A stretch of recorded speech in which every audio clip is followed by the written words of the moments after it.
You ask Tiger to solve. This deals with linear equations with one unknown.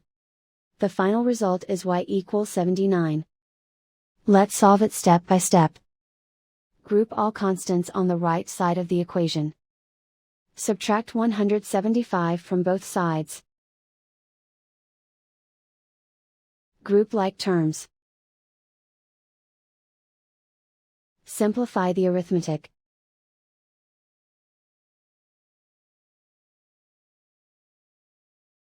Convert the y into a positive number. Multiply both sides by -1.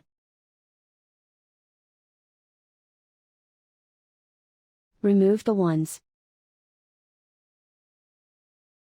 Simplify the arithmetic. And so the final result is y equals 79.